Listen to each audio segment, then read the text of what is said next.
अब मैं आपको एक बैलेंस शीट दिखाता हूं, राइट। वो बैलेंस शीट से आपको पूरा क्लियर हो जाएगा ये एसेट का मतलब क्या होता है, ये कैपिटल का मतलब क्या होता है, डेब्ट का मतलब क्या होता है, ये सब आपको समझ में आ जानी है, ठीक है।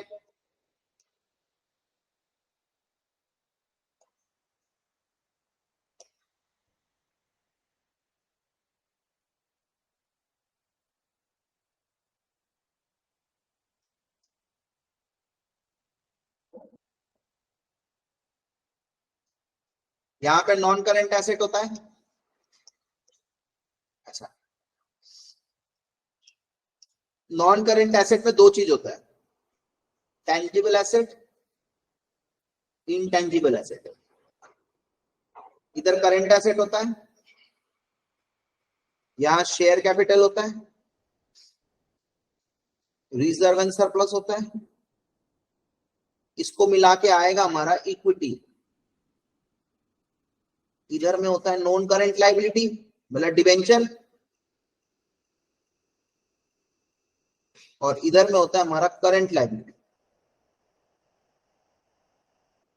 ठीक है। हाँ? अब ध्यान से सुनना, मैंने अलग अलग आपको चीजें बतानी है। अगर मैं आपको बोलूं टोटल एसेट, तो आप क्या बोलेंगे? Non current plus current. अगर मैं आपको बोलूं टोटल लाइबिलिटी, तो equity plus non current plus current. मैंने टी फॉर्मेट में बनाया, बट आपके एग्जाम में वर्टिकल है, याद है ना। नॉन करंट करंट लिखते हैं, फिर उसके बाद इक्विटी। अच्छा, रिजर्व एंड सरप्लस में दो टाइप का होता है, एक होता है ओसीआई और एक होता है रिटेन्ड अर्निंग, सभी को मालूम है ये सब।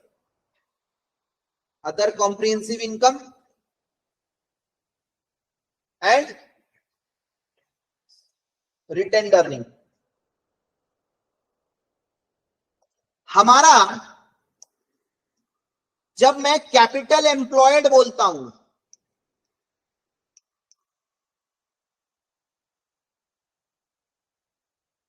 इसको हम एसेट अप्रोच से निकालें चाहे लाइबिलिटी अप्रोच से निकालें, हमारा सवाल का जवाब सेम आए।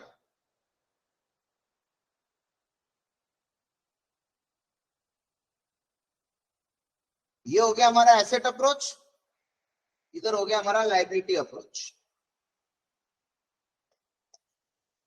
कैपिटल एम्प्लॉयड का मतलब क्या? डेब्ट प्लस इक्विटी।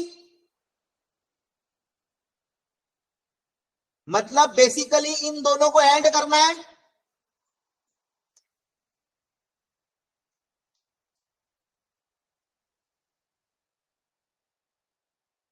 लेकिन दोस्त, ये जो इंटेंजिबल एसेट है ना, इसकी कोई रीसेल वैल्यू नहीं होती है।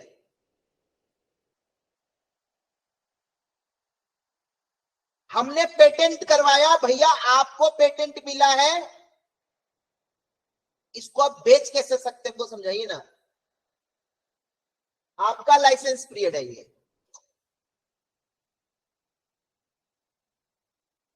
तो जनरली इसकी रीसेल वैल्यू जीरो होती है, जीरो जीरो जीरो। इसको एक टाइप का लॉस ट्रीट किया जाएगा। तो जब हम कैपिटल के बारे में बात करेंगे, मतलब कैपिटल एम्प्लॉयड के लिए मैं आपको बोल रहा हूं,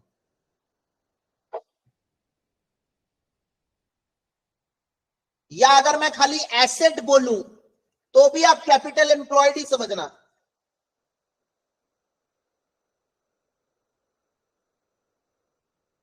तो लाइबिलिटी अप्रोच से करूंगा तो क्या आएगा? Equity plus debenture non current minus intangible asset, है ना।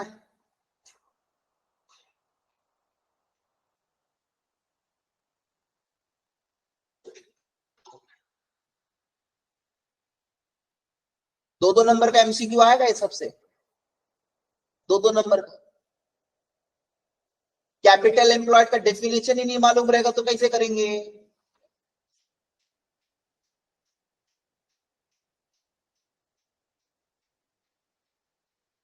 ठीक है। अब अगर मैं एसेट अप्रोच से जाऊं, कोई दिक्कत नहीं है। Non current asset plus current asset minus current liability,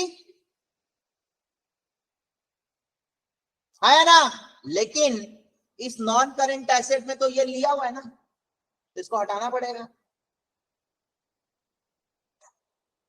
कहने का मतलब है मैं इसको दो तीन तरीके से लिख सकता हूं, आप देखिएगा दोस्त, ध्यान से देखिएगा। टोटल एसेट मेरा नॉन करेंट करेंट दोनों आ गया, minus current liability minus intangible, क्योंकि इसको तो रियलाइजेबल वैल्यू होती ही नहीं है, और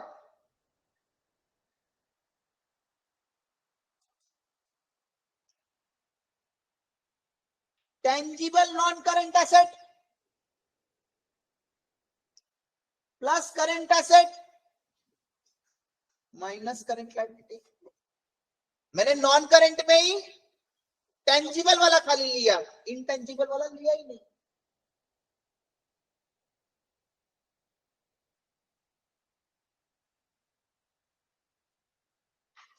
फिगर्स क्या दिया हुआ है, थोड़ा सा सोचने का है अपन को। सीधी सी बात है, मैं अगर अब बैलेंस शीट बनवा दूं, ये लो मेरी बैलेंस शीट, इधर आएगा इक्विटी, इधर आएगा नॉन करेंट, और इधर आएगा इंटेंजिबल नेगेटिव में, उसको मैंने इधर ले आया। इधर आएगा tangible non current, current asset और करंट लायबिलिटी नेगेटिव। देखो उधर का इधर ले आया, इधर का उधर ले गया।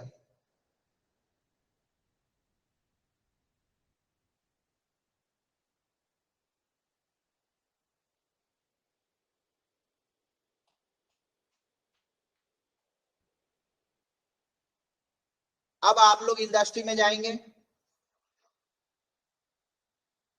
वहां जाकर मुझको गाली देंगे,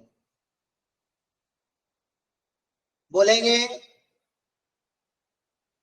ये तो बोलता है डेप्ट मतलब खाली नॉन करेंट, लेकिन काफी सारी कंपनी का रेशियो निकालते वो लोग नीचे एजम्पशन ले लेता है, डेप्ट मतलब करेंट नॉन करेंट दोनों।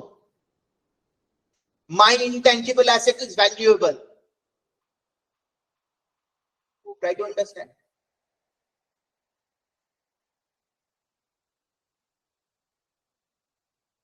तो सिचुएशन टू सिचुएशन आप देखेंगे रेशियो का मीनिंग, जो पैरामीटर्स यूज होते हैं, जो अजम्पशंस होते हैं, वो बदल सकता है, कोई बड़ा बात नहीं है उसमें।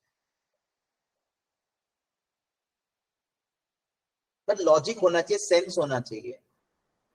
ये मेरे को हाईली सेंसिबल लग रहा है, इंटेंजिबल एसेट का रीसेल वैल्यू होता नहीं है, तो एक टाइप का इसको लॉस ही समझो। हाँ, जितना दिन ये है आपके साथ, आपको कमा के दे रहा, बात अलग है, बट अल्टीमेटली इसकी रीसेल वैल्यू जीरो भैया, इसको अपन लॉस ही मानेंगे। हाँ, क्या चीज? हाँ, वो अगर हम सॉफ्टवेयर किसी को बेच सकते तो बढ़िया बात है, लेकिन सामने वाले के लिए अगर वो नॉन यूजेबल बन जाए, ये अगर यूज करूंगा तो मैं ही कर सकता हूं, तब बात है। अगर और किसी के लिए यूजेबल नहीं तो उसकी रीसेल वैल्यू तो ऑटोमेटिकली जीरो हो गई ना, राइट। रियल लाइफ में हम टेक्निकलिटीज हमको मालूम रहेगा, because I am the person who is doing the work, but exam paper में I am not the person what the examiner has thought, so I have to go by the book, right. तो ये मैंने अब दोबारा नहीं बताना कहीं पर भी। अगर खाली इक्विटी बोलेगा तो सबको समझ में आया कैपिटल एम्प्लॉयड का मतलब क्या है, एसेट का मतलब क्या है। तो एसेट का मतलब ये वाला देखो, यहाँ पे एसेट कवर वाला ये, और ये जो डेब्ट है मतलब नॉन करेंट लायबिलिटी, और एसेट का मतलब मैंने बता दिया आपको अभी, कोई भी अप्रोच से आप देख लो, राइट। अब अगर आपको बोलता है शेयर होल्डर इक्विटी, खाली शेयर होल्डर का बताओ भैया, तो क्या करेंगे? Share capital plus reserve and surplus minus intangible, क्योंकि लॉस है ना, सारा लॉस तो शेयर होल्डर बियर करता है। शेयर होल्डर इक्विटी बोला है, कैपिटल एम्प्लॉयड नहीं बोला। और total asset minus current liability minus non current minus asset approach से अगर जाऊं तो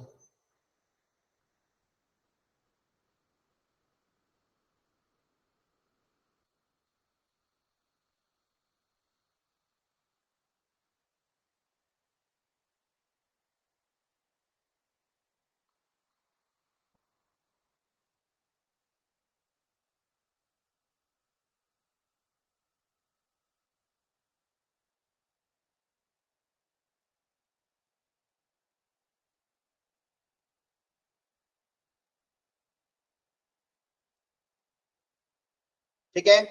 सो कैपिटल एम्प्लॉयड बोला है कि शेयर होल्डर इक्विटी बोला, ध्यान से देख लीजिएगा। Is it okay everyone? I think absolute there is no confusion in this. This is the original balance sheet, खाली पहला इसी का है।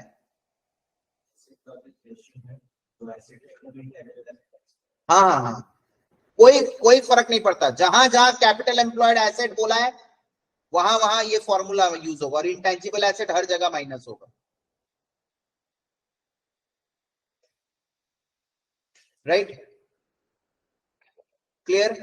रिटर्न ऑन कैपिटल एम्प्लॉयड में कैपिटल का मतलब ये है, एसेट कवर में भी कैपिटल का मतलब ये है, समझ गया ना मेरा बात? एसेट यूटिलाइजेशन में भी एसेट का मतलब ये है, हर जगह यही वाला है।